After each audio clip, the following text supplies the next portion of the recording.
Good morning students. In our previous class I explained you short summary of two big states.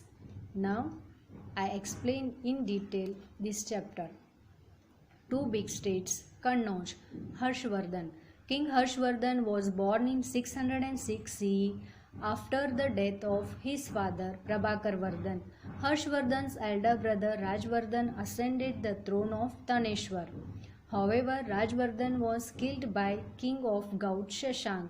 Their sister Rajashri was imprisoned by the king of Malwa Devagupta.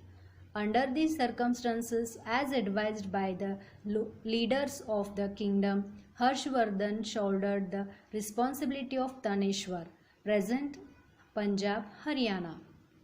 Harshvardhan के father का नाम था प्रभाकर वर्धन. प्रभाकर वर्धन के death के बाद हर्षवर्धन का जो बड़ा भाई था राजवर्धन तनेश्वर के राजा बने.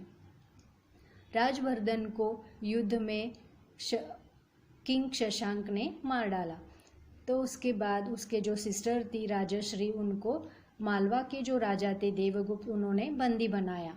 ऐसे स्थिति में जो तनेश्वर के सारे लीडर्स थे, हर्षवर्धन को एडवाइस दिया कि अब आप राजा बनो और पूरे राज्य को आप संभालो.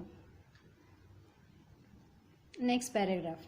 Immediately after ascending the throne, he decided to free his imprisoned sister Rajashri.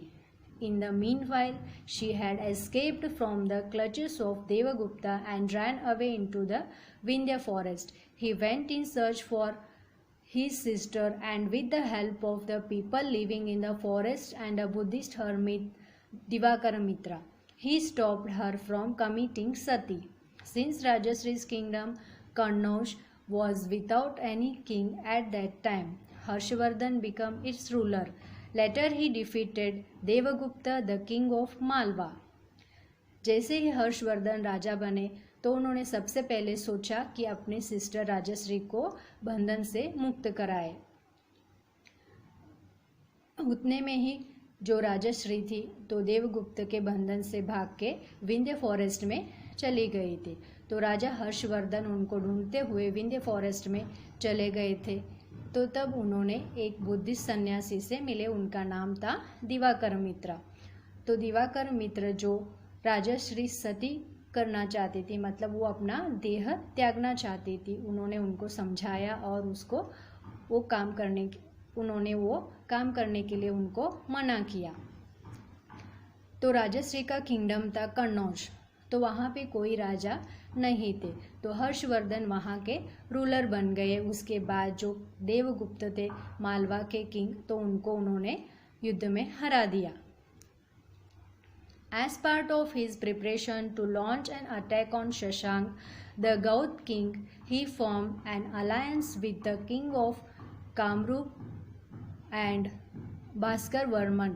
With the help of a large army, he defeated the Gaud king and won over a major part of his kingdom. He also conquered Malwa and Saurashtra, but was unsuccessful in defeating Pulakeshi II, king of the Chalukya dynasty of South India.